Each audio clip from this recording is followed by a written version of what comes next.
I'm Jesse Mackey, CIO of 4Thought Financial Group, and this is 4Thought's weekly market perspective for the week of November 3rd, 2020. 5 weeks ago on September 24th, the S&P 500 index of U.S. large cap stocks had experienced a downward correction of 10.55% from its September 2nd record peak price, as measured on an intraday basis. Despite fluctuating in the direction of recovery during the time since then, it still sat 7.74% below the peak as of the close of business yesterday.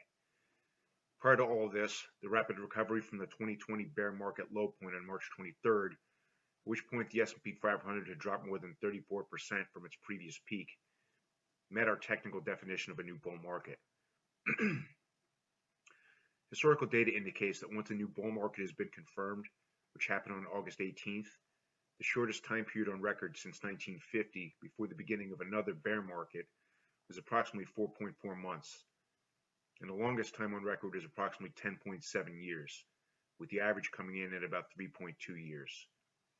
Only 2.6 months have elapsed from the point of bull confirmation in this instance so far.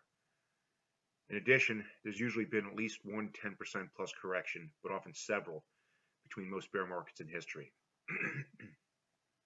The only exception to this since 1950 was the bull market time period between December 2018 and February 2020, during which no 10% plus correction occurred.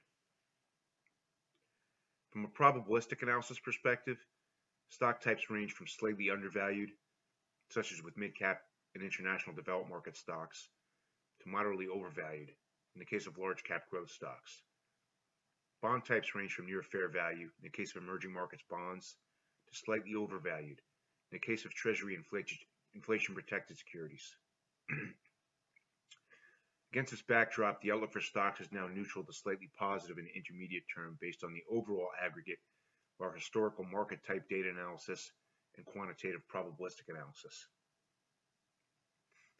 U.S. Treasury inflation-protected securities are now the best performers so far in 2020, while U.S. small-cap stocks show the worst year-to-date performance.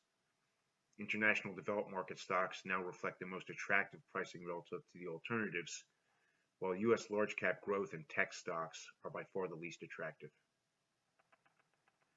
With regards to allocations amongst investment methods, we're now allowing overweight allocations to liability-driven investing, neutral allocations to strategic asset allocation, and underweights to selective concentrated investing and opportunistic investing.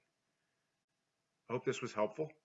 If you have questions or would like to discuss what this means for your particular situation, please contact 4Thought at 516-300-1617 or at info@4tfg.com. And don't forget to subscribe to our blog feed and our YouTube channel. Thanks for watching, and see you next week.